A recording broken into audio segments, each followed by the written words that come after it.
Lastly, Honorable Speaker, allow me to say something that arose in the course of the debate in the morning.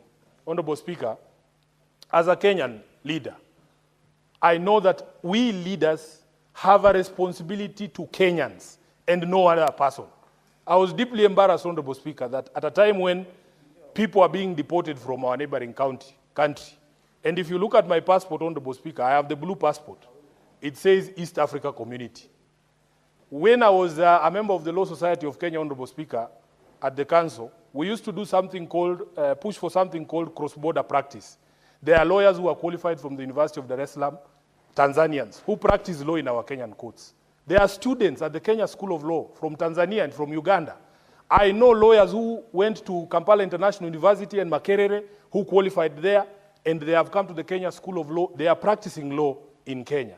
So therefore, Honorable Speaker, for us to have a situation where people cannot be allowed to move freely in the community is something that we must call out. Honorable Speaker, I have heard people trying to justify, saying, oh, these are activists.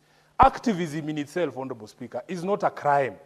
I know Tanzanian law, there's no law that says activism is a crime, Honorable Speaker.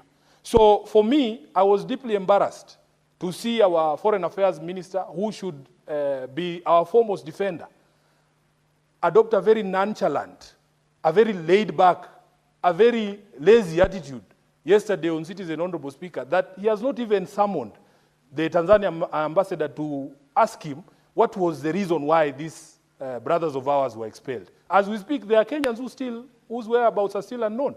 Just show some concern for your countrymen. That is the job that you are given to do, Honorable Speaker. So I was a bit disappointed. And we need to, as a community of nations in East Africa, we must, Honorable Speaker, call out dictatorial tendencies whenever they emerge, because we are all brothers. If you ask Senator Eddie at his border in Isebania, people trade and cross over freely. We are brothers and sisters, and we cannot allow a situation where we have Kenyans being deported. At least when I was deported from Angola, I took it in stride. By the way, nobody in government bothered, Honorable Speaker. But I was okay, because me, I can take care of myself. Plus, Angola is far away. We don't share any borders. I don't think I know any Kenyan who's married to an Angolan. It was okay. But Tanzania are our brothers and sisters. And we must, Honorable Speaker, stand up for every Kenyan. This is the reason why, Honorable Speaker, when people start conversations about patriotism, it is very difficult to love a country that does not care about you. That I know that if I am in a quandary somewhere outside Kenya, the Kenyan government, or at least the CS for Foreign Affairs, will not care what happens to Sifuna.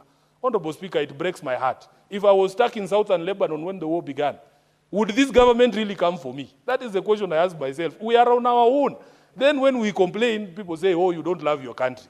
Love, Honorable Speaker, is reciprocal. You love me, I love you. I thank you, Honorable Speaker.